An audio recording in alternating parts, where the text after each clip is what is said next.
Boa noite a todos e todas que estão nos acompanhando mais uma live da Fit Metal.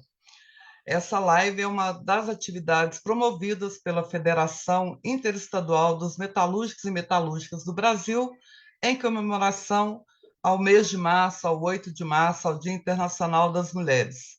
E lembrando que hoje, dia 7, também completa 5 meses do início do conflito na faixa de Gaza, que já deixou mais de 30 mil palestinos mortos e 72 mil feridos, segundo dados do Ministério da Saúde de Gaza. 70% dessas vítimas desse genocídio são mulheres ou crianças. Há outras dezenas de conflitos armados no mundo que põem em risco a vida de civis inocentes. Registrar isso é importante para nós e, por isso, essa live lembra a luta das mulheres no mundo e também uma live para nos somarmos à luta pela paz. Por isso que a gente convidou aqui hoje para estar conosco a Ana Prestes, que é secretária de Relações Internacionais do PCdoB, o Partido Comunista do Brasil, é formada em Ciências Sociais, com mestrado em ciência política e também doutora. Ai, cortou para mim. Autora do livro infantil Mirella e o Dia Internacional da Mulher. Antes de saudar aqui a nossa querida Ana, que seja muito bem-vinda, eu gostaria de passar para o presidente da FIT Metal, Assis Melo, para fazer uma breve saudação aí a todos que nos acompanham nessa live e a nossa convidada especialmente. Primeiramente, dar uma boa noite a todos e a todas. Agradecer a disponibilidade da Ana de poder fazer essa conversa com nós, né? E dizer a todos e todas que neste mês aqui, não é só pelo 8 de março, mas pelo protagonismo das mulheres, né? Que cada vez mais precisa ter diretamente isso, né? Nós estamos talvez começando uma nova era, né? Para o movimento sindical e para o movimento revolucionário, socialista, né? Especialmente no Brasil, que está na lei, né? A equiparação do salário entre homens e mulheres, né? A gente sabe que isso é uma luta antiga, de muitas gerações, né? E é claro que isso, a igualdade, a equidade do ponto de vista do salário, já diz a nossa presidenta também no exercício aqui no sindicato, que não basta estar na lei, tem que estar na vida, né? Então, acho que nós, este 8 de março, que nós se aproximamos de este mês, neste ano, né, de 24, talvez tenha esta marca, né, importante para que as mulheres possam cada vez mais ter seus direitos e a sua dignidade garantida. Portanto, saldo aqui todas as companheiras em nome da Andréia, do qual eu devolvo a palavra e justificando aqui que precisa, embora simbolicamente, mas muito me honra poder, neste momento, estar à frente de duas entidades tão importantes como é o Sindicato dos Metalúrgicos de Caxias do Sul e a FIT Metal, e poder fazer este gesto neste momento tão importante. Fazer este gesto é o reconhecimento e a importância da dedicação das camaradas e, por que não dizer, de todas as mulheres frente de tudo aquilo que se dedicam a fazer. Portanto, eu só tenho a agradecer e saudar e compartilhar com todas esse momento que para mim é um momento importante. Era isso, obrigado. Obrigada, Cis. Compartilhamos aí desse reconhecimento e valorizamos a iniciativa. E quero convidar aqui para fazer uma saudação breve também a nossa secretária de Mulheres da FIT Metal, a Valéria Poça d'Água.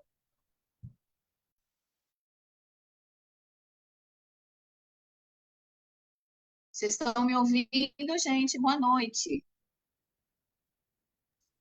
Tá no ouvindo, fim, Andréia? Tá sim, tá sim. Tá.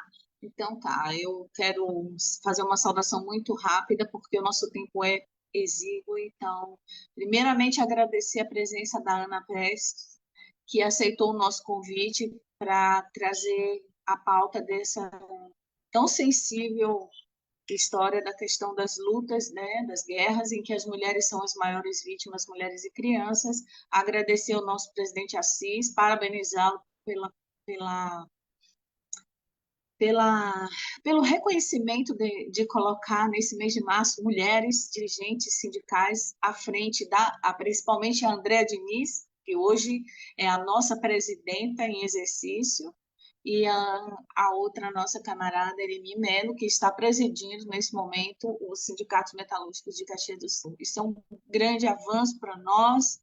Quero agradecer essa oportunidade. Vamos lá, nossa live, porque muito nos interessa esse tema. Muito obrigada. Ok, Valerinha, obrigada. E agora, só fazendo uma correção aqui, a Ana é formada em Ciências Sociais, com mestrado e doutorado em Ciência Política. E estamos muito felizes de receber você aqui, viu, Ana? É um prazer muito grande. Fique à vontade, eu te aviso quando der alguns minutinhos aqui, mas a intenção nossa aqui é te ouvir mesmo, que a gente tem certeza que você vai enriquecer muito a nossa live. Muito bem-vinda.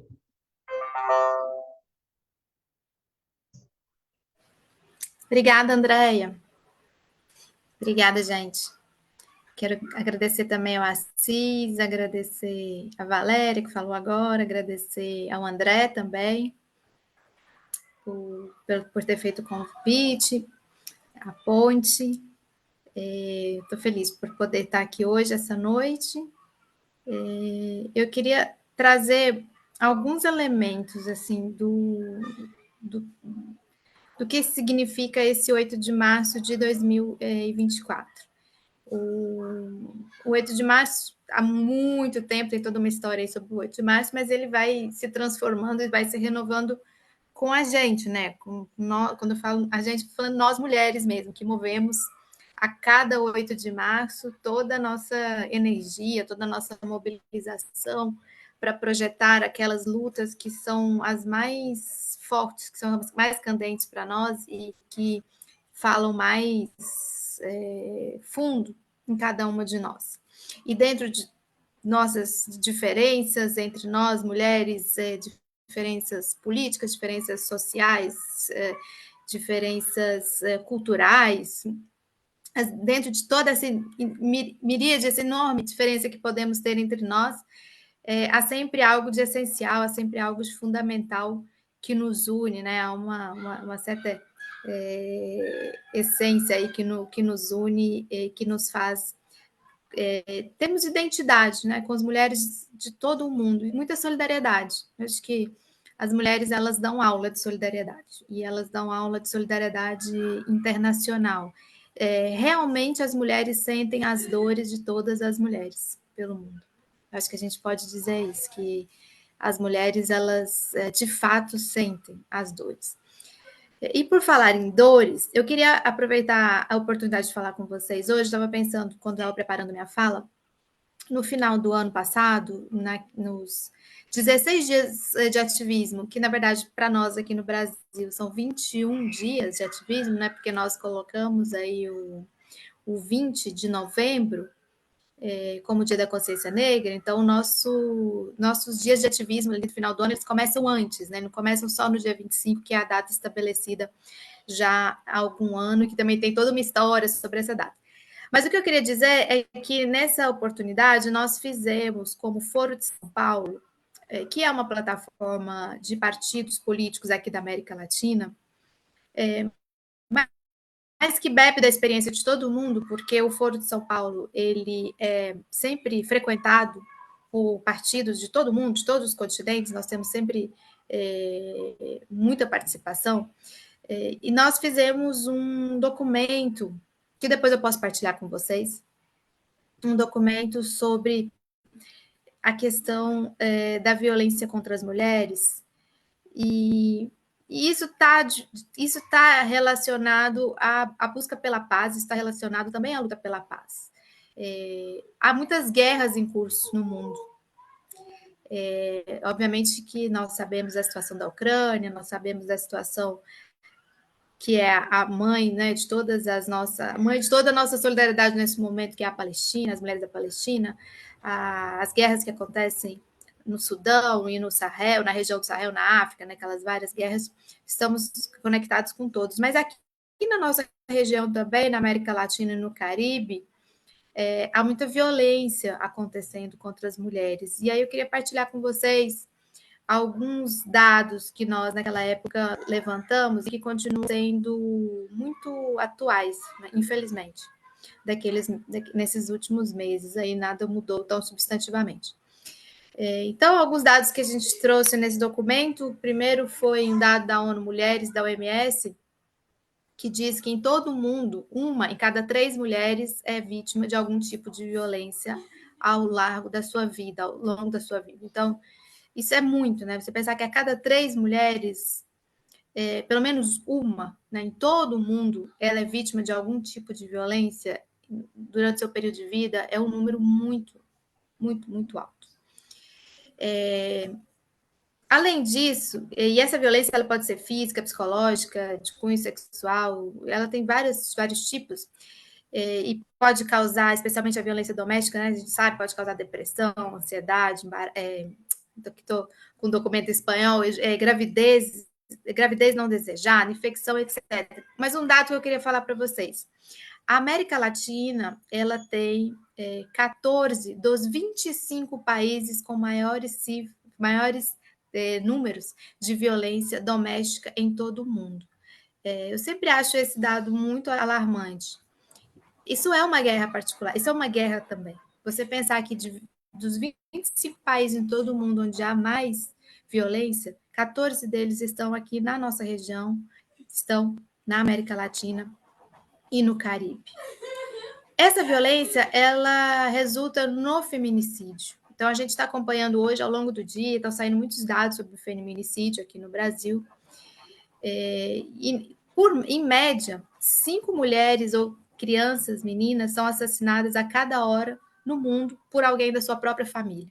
Então, enquanto 56% das mulheres que morrem assassinadas, né, elas morrem por ação de alguém da sua família ou do seu companheiro ou ex-companheiro.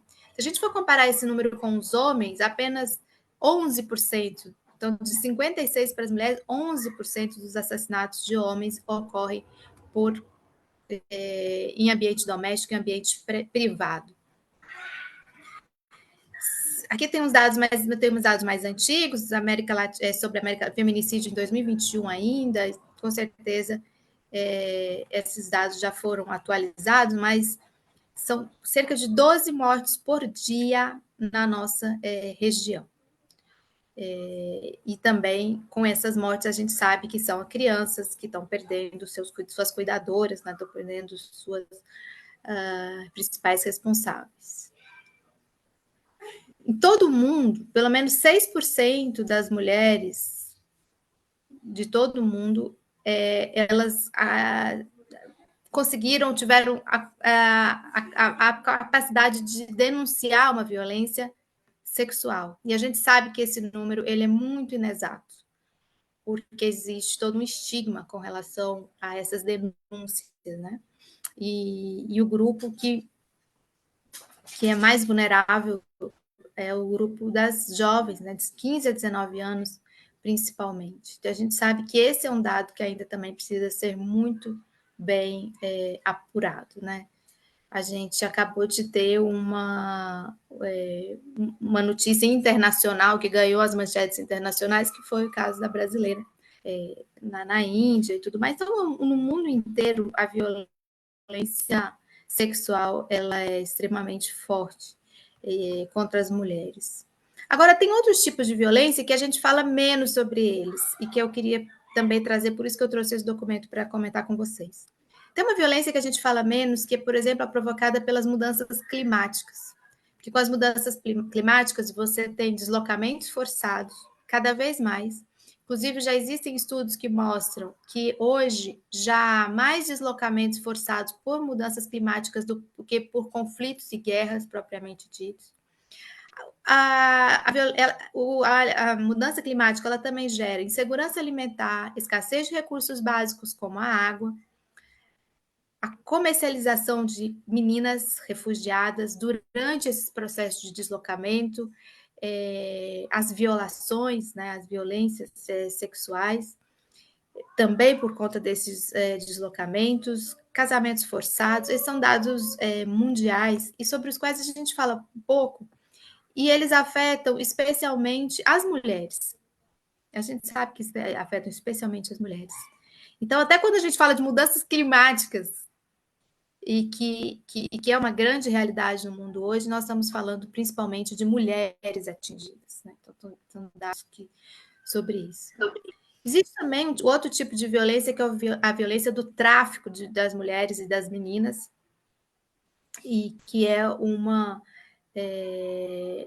são impressionantes também os dados. Então, por exemplo, segundo a ONU, dados de 2023, 60% de todas as vítimas no mundo do tráfico são mulheres e meninas.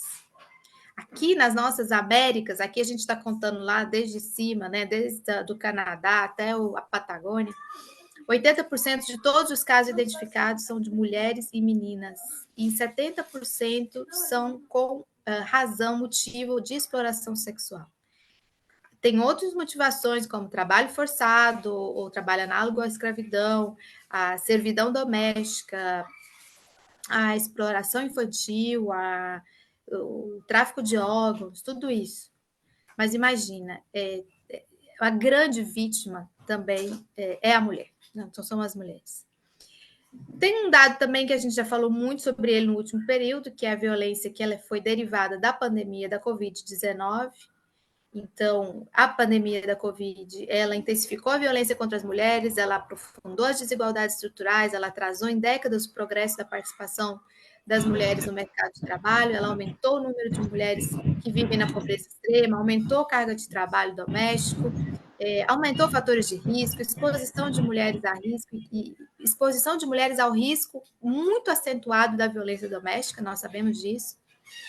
Segundo dados da CEPAL, na América Latina, em 21, 73% das pessoas que tinham ocupação na área da saúde eram mulheres. Então, isso quer dizer o seguinte, nós sabemos, e isso foi muito divulgado no Brasil também, mas é uma realidade mundial, que aquelas que estiveram na linha de frente do combate a esse vírus, na época ainda desconhecido, foram as mulheres. Né? E também foram as mulheres que deixaram várias atividades para serem as cuidadoras. Nós sabemos que a Covid-19 ela também foi uma foto, ela foi um retrato da desigualdade entre homens e mulheres no mundo todo. A violência política de gênero, obviamente, essa violência nós também conhecemos muito bem, inclusive no âmbito do movimento sindical, do movimento social, uma violência que é específica com relação às mulheres. Aqui a gente tem um dado que é de parlamentares, 80% das parlamentares de todo o mundo declararam ter sofrido algum tipo de violência psicológica durante seu mandato, que inclui comentários, gestos, imagens de caráter sexista, sexual, ameaça, assédio no lugar de trabalho. Grande parte dessa violência ocorre através das redes sociais. Nós também somos as maiores vítimas dos ataques via redes sociais, com ameaças de morte, de estupro, agressão, sequestro. E isso aqui são uma realidade não só das parlamentares, mas de todas as mulheres que se envolvem numa atividade social e política. Fora aí tem ataques verbais, tem todo o tipo de ataque. Tem um outro tipo de violência que eu acho que eu pulei ele aqui, que é a violência facilitada pela tecnologia. Então, existem muitas formas de violência, que inclui que a gente chama de sextorsion, uma chantagem com ameaças de publicação de informações, fotografias ou vídeos sexuais, compartilhamento de fotografias íntimas sem consentimento, pornografia de vingança com objetivo de humilhação, publicação de dados pessoais privados, assédio, todo tipo de violência via as redes, né? Insultos, discurso de ódio. Nós sabemos que grande parte do discurso de ódio que se faz nas redes é contra as mulheres, ele é misógino. Assédio, a gente chama, tem um dado também, ciberacosso, é o assédio pelo cibernético nesse ambiente, hackeamento, criação de perfis falsos com dados pessoais de mulheres, ataques profissionais a mulheres, incitação à misoginia e ao ódio contra as mulheres em geral, nas redes.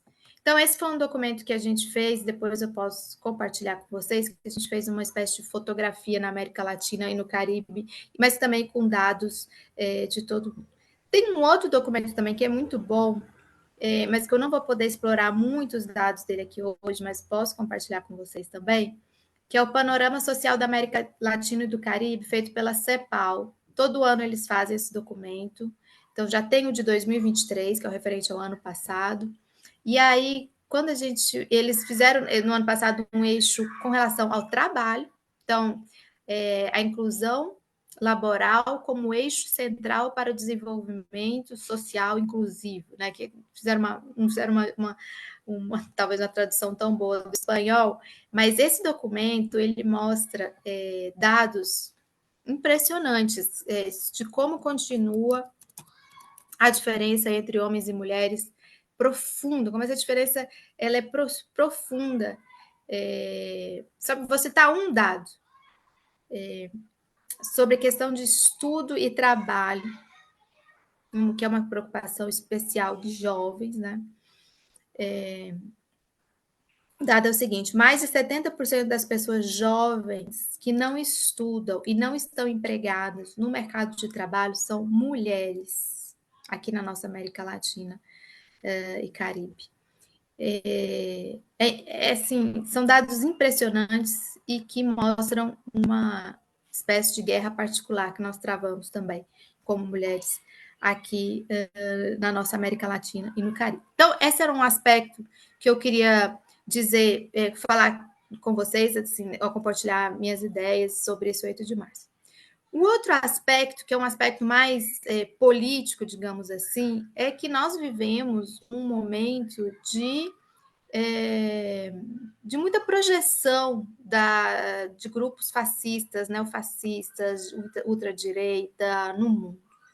Aqui mesmo na nossa região, a gente teve agora, por exemplo, a vitória do Milei na Argentina, que ameaça, inclusive, especificamente as mulheres. Uma das grandes conquistas que nós tivemos aqui na região, que foi a lei do direito à interrupção da gravidez na Argentina, está ameaçada, fora todo o resto que a gente sabe que está ameaçado com essa presidência do Milei. Aqui nós ainda temos Bolsonaro, que enche a Avenida Paulista, a gente sabe que tem muito apoio, a gente sabe que grande parte dos ataques que nós recebemos enquanto mulheres nas redes são provocados justamente por esses grupos ligados ao bolsonarismo. No vizinho Chile tem o CAST. A nossa situação na América do Sul, infelizmente, não é tão boa. Mesmo a gente tendo vencido com o presidente Lula, o que foi assim, uma injeção de ânimo, de esperança enorme, que agora a gente ter a oportunidade de vencer no Uruguai com a frente ampla, mas nós tivemos derrotas importantes no Equador, nós temos uma situação tensa na Bolívia, na Colômbia uma vitória muito, muito, muito, muito importante com o Gustavo Petro e a Francia Marques, que é uma grande liderança feminina, que inclusive estava aqui no Brasil outro dia naquela jornada em Foz do Iguaçu, no Jornada de Lutas, mas uma situação muito complicada ainda na nossa América Latina. Neste momento, não sei se vocês estão acompanhando, mas tem duas mulheres disputando a presidência do México. Inclusive, é uma eleição importante de se acompanhar, bem interessante.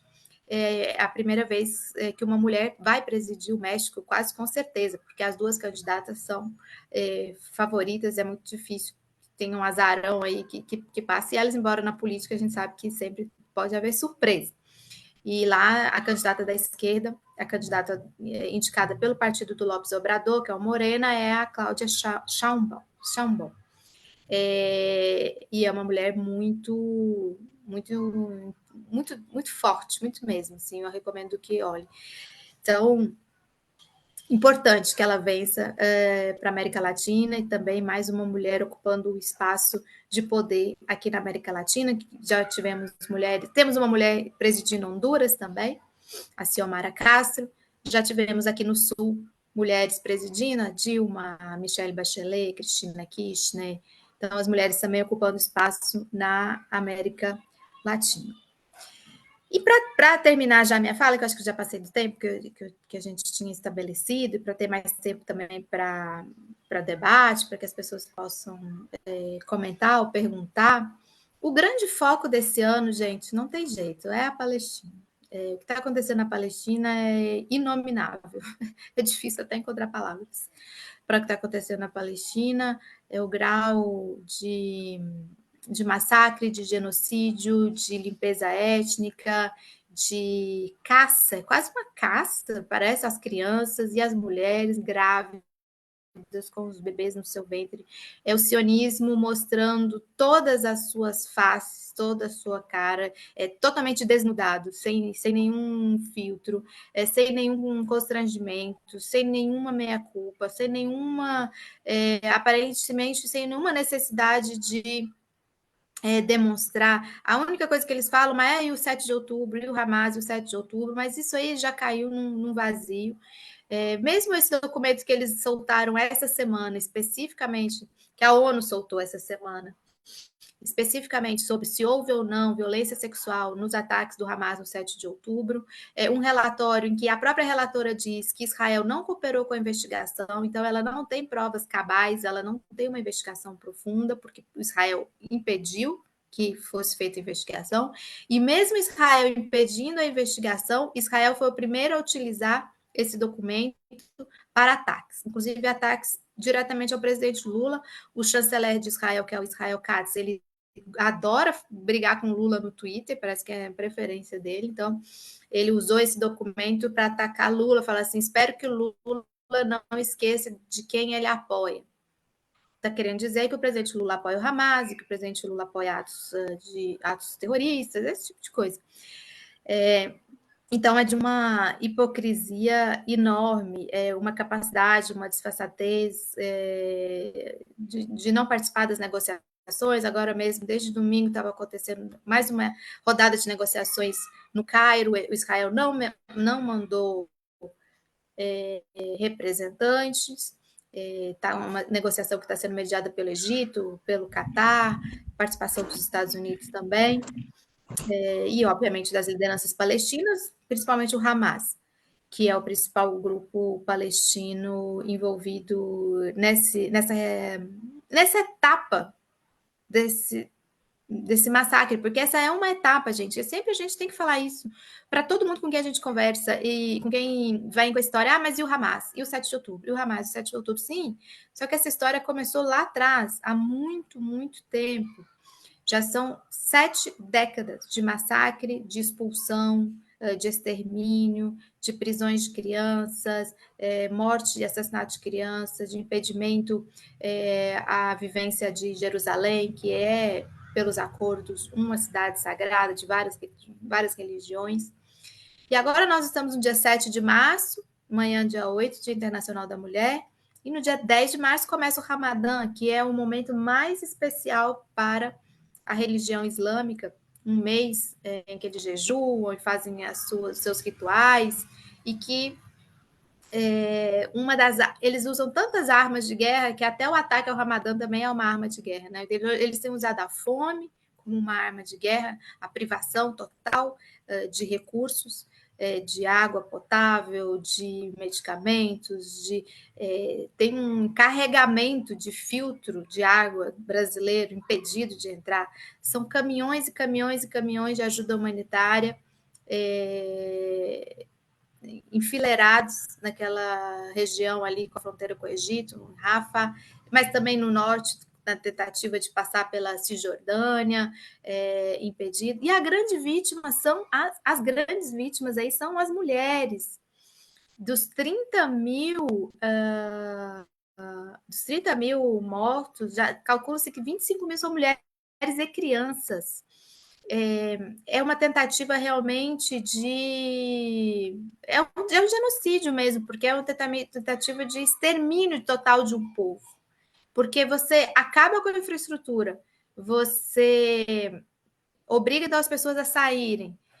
Nisso aí você vai matando gente. Você vai obrigando as pessoas a deixarem esse território. É uma nova Nakba, né? A gente fala da Nakba, que é aquela expulsão lá de 1948, de 700 mil pessoas, que até hoje têm a chave das suas casas. Obviamente, são pessoas que foram deixando para as famílias, pessoas que são famílias que têm a chave das suas casas na Palestina.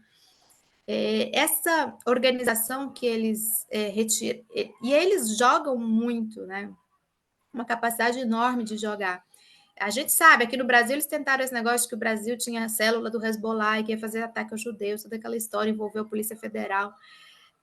Então, eles jogam porque eles inventaram, falaram que alguns funcionários da ONU ligados à UNRWA, né, que é a agência da ONU específica para refugiados da Palestina, teriam participado do 7 de outubro e, com isso, provocaram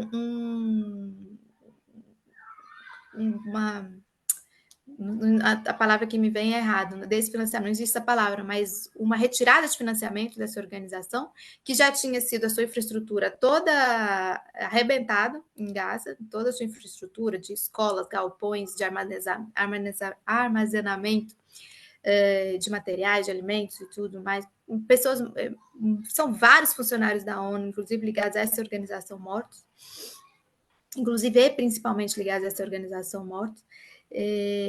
Então, por quê? Porque é uma forma, se existe a agência, é porque existe um reconhecimento de que há refugiados palestinos. Você acaba com a agência como se não existisse, né? Então, Israel também funciona muito nessa lógica.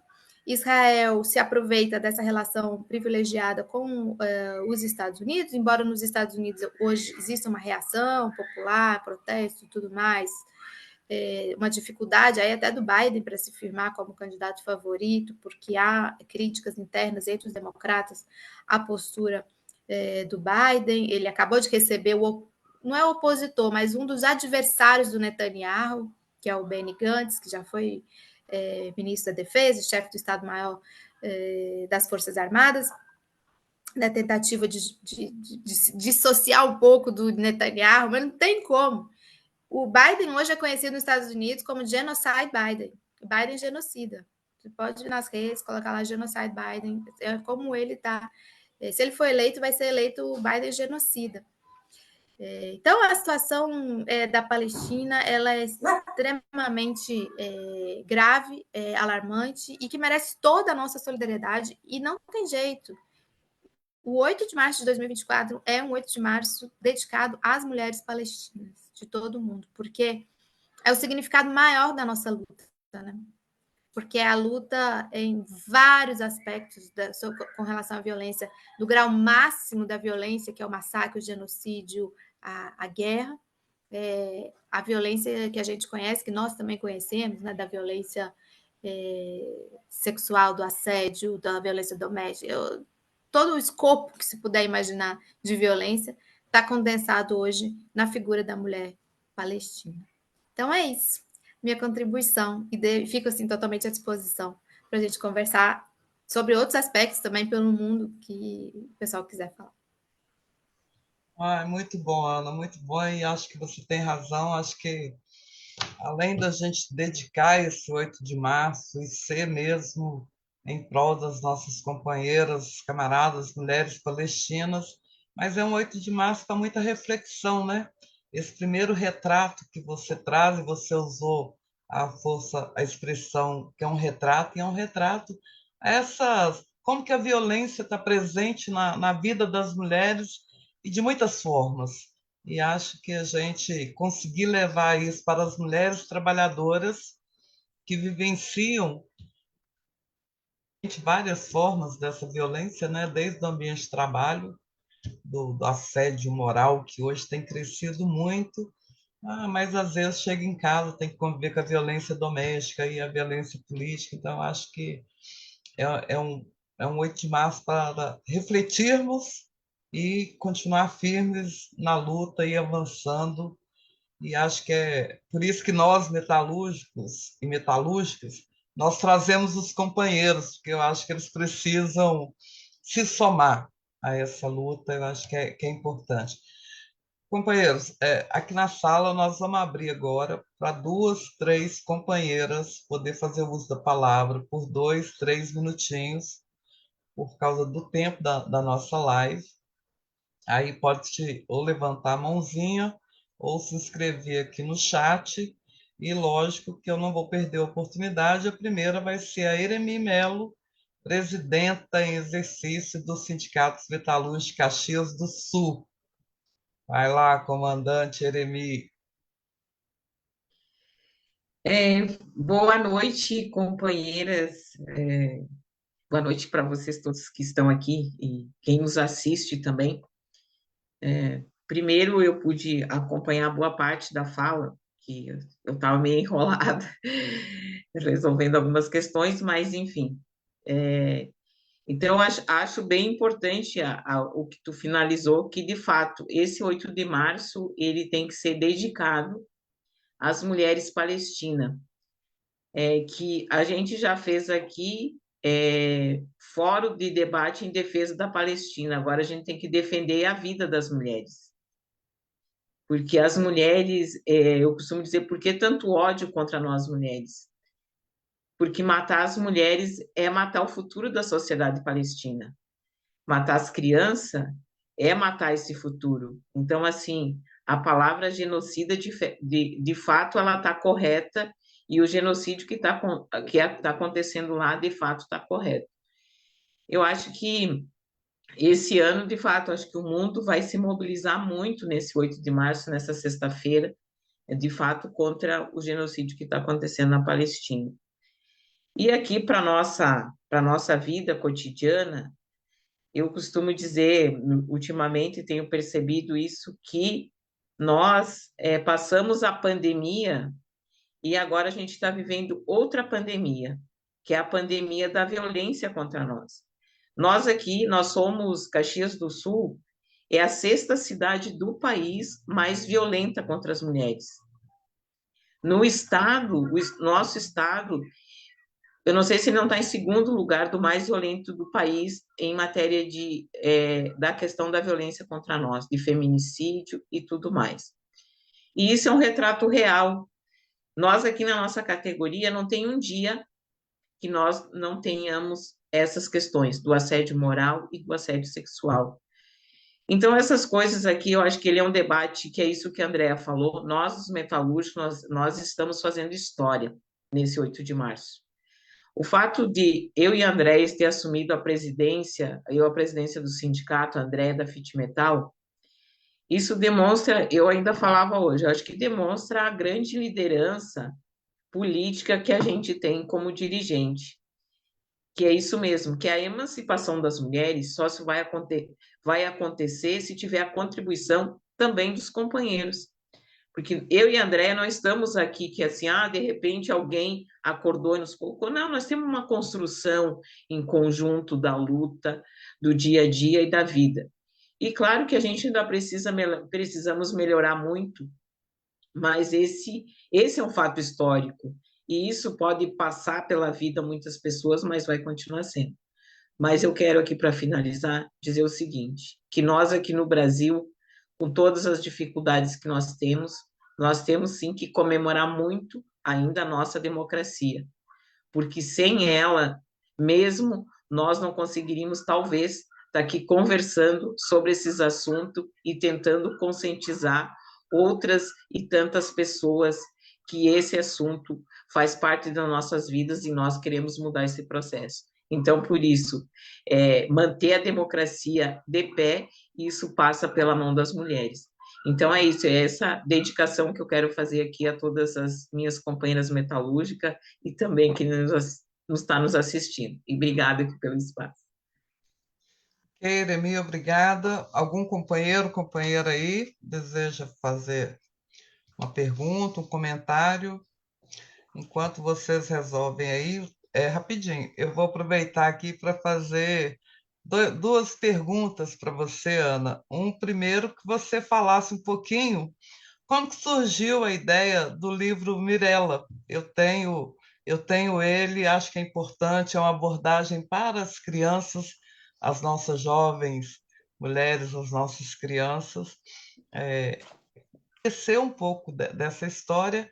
E o segundo é que você falasse um pouquinho sobre essa decisão que acabou de ser tomada na França do aborto ser um direito constitucional, porque a gente não pode olhar para o aborto como matando crianças, essa conversa que não tem nada a ver, é a saúde da mulher, é a vida da mulher.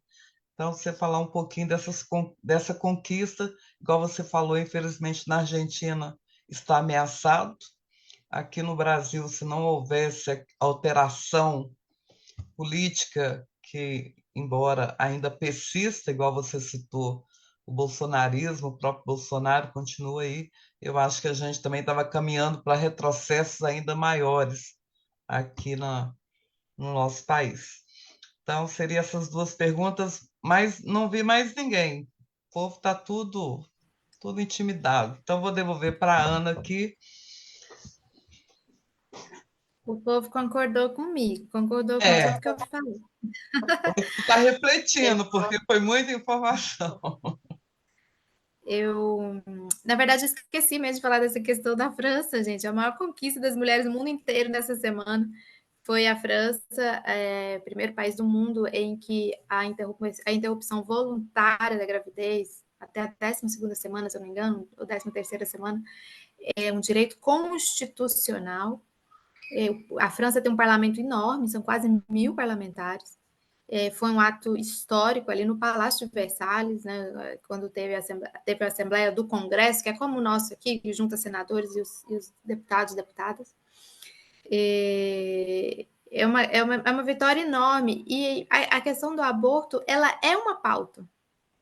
Talvez no Brasil ela não seja uma pauta, porque pelo mundo ela é uma pauta, porque a gente acompanha bastante a pauta das mulheres pelo mundo. Por exemplo, hoje à noite, o Biden vai fazer o discurso sobre o Estado da União, que é um discurso tradicional que o presidente dos Estados Unidos faz sempre aí por volta de março, no início do ano, que marca uma espécie de início do ano político. E ele vai falar sobre o aborto, porque a questão do aborto ela vai ser fundamental a discussão sobre a questão do aborto ela vai ser fundamental nas próximas eleições presidenciais dos Estados Unidos, principalmente por conta da derrota que houve de um entendimento da Suprema Corte, de um caso lá dos anos 70 ainda, que se chama Joe versus Pride, e que dava amparo para o direito das mulheres nos Estados Unidos optarem pelo aborto, decidir, né, pelo seu direito de decidir sobre o aborto.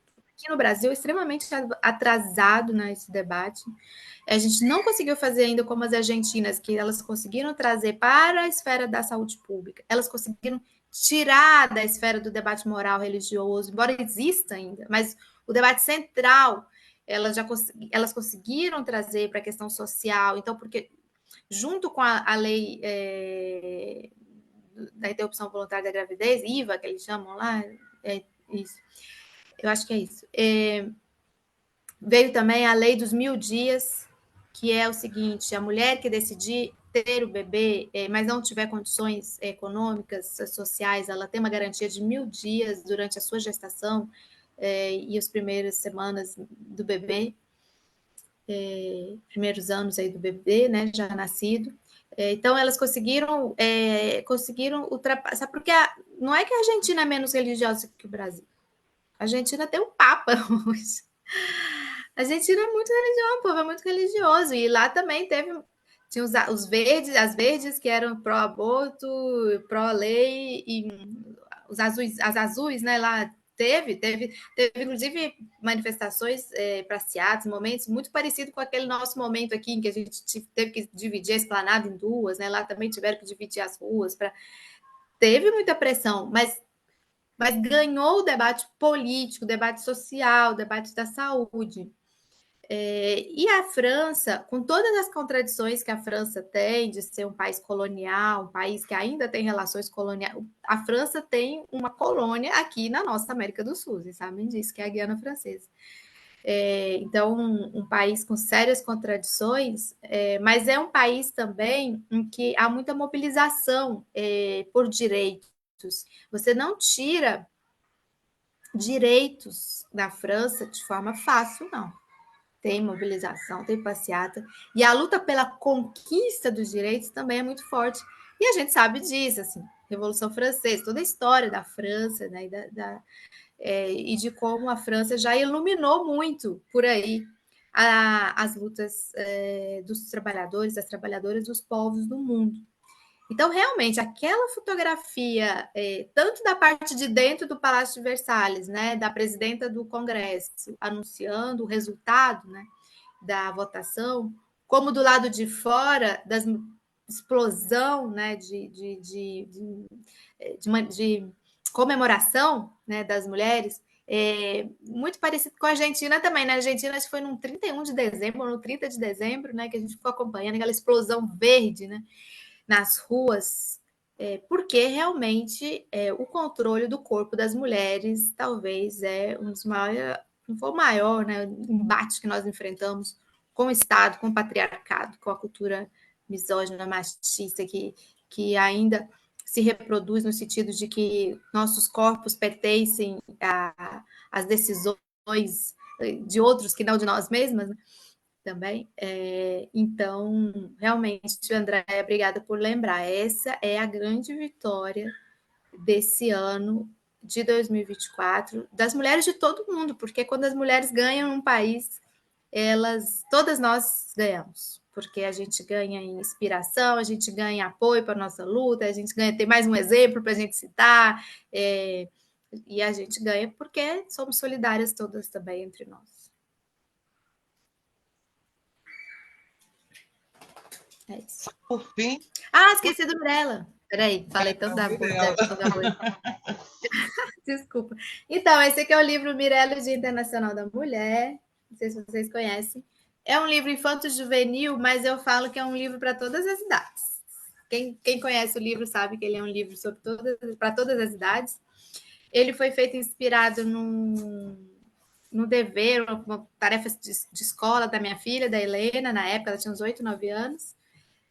Ela tinha que fazer um trabalho sobre por que existiu o Dia Internacional da Mulher, e a gente acabou escrevendo um livro, como se a Mirella, que é essa menina que está aqui, que inclusive a ilustração foi feita inspirada em fotos minhas, da Helena, da Gabriela, que é minha filha também, e virou essa personagem, e essa personagem fala em forma de poemas, em um poema, como por que surgiu o Dia Internacional da Mulher, qual é a questão, qual é a razão, quando surgiu, foi um incêndio de Nova York, ou foi a passeata em Petrogrado, em 1917.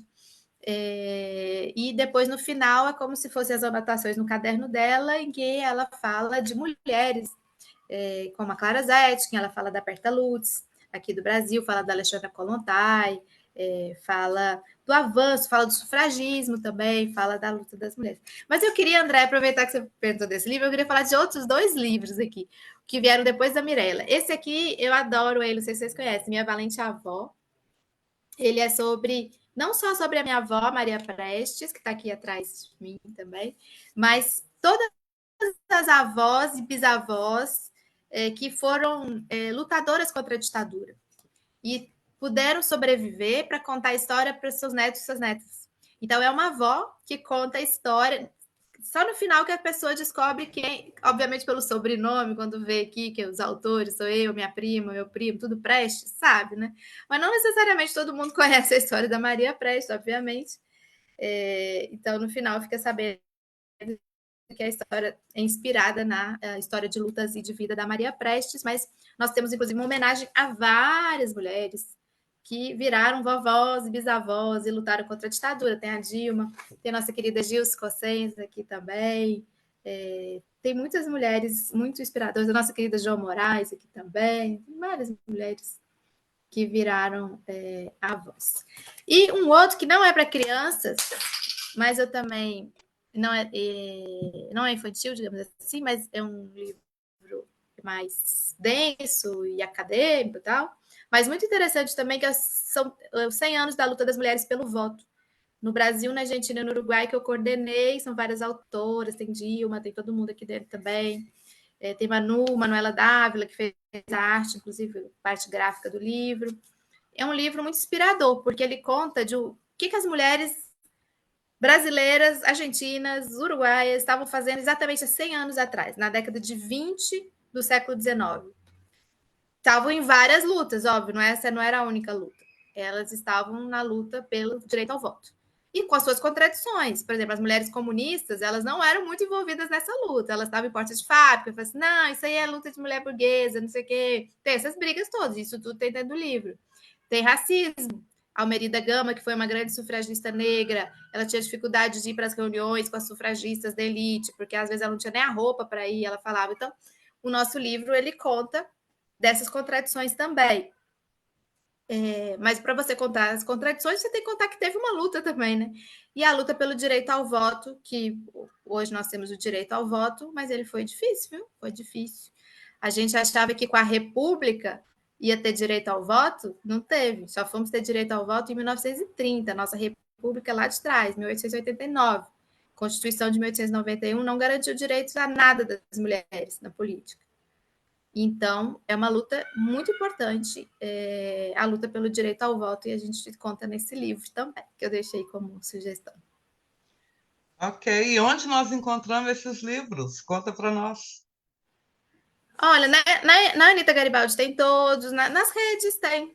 Pode me procurar também, individualmente, que eu acho.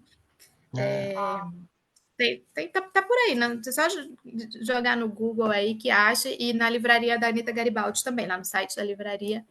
Ele, mesmo se não tiver lá aparecendo em estoque, o Cláudio Gonzalez consegue. Ok, muito bom. Aí, André, você vai nos ajudar, nós vamos disponibilizar o link da Anita e da Ana aí para quem quiser colocar, vai estar junto com a gravação das lives, aí depois é só buscar. Ana, quero muito te agradecer, muito mesmo. A gente já tinha certeza que seria uma delícia a live com você, até por isso acho que poucas intervenções, porque todo mundo, não, nós queremos ouvir, nós queremos ouvir, e uma geração de mulheres que muito nos orgulha, assim como a história da Maria Prestes, que eu acho que todo mundo deve conhecer, porque são histórias que nos fortalecem e que mostram que os desafios estão aí, mas para ser superado, e você com esse olhar que a gente quis trazer mesmo, não dá para a gente achar o que está acontecendo em Gaza que é normal, que todo dia você no jornal vê a notícia de uma mulher que foi assassinada, que foi violentada, ser normal, que vê nossas crianças sofrendo.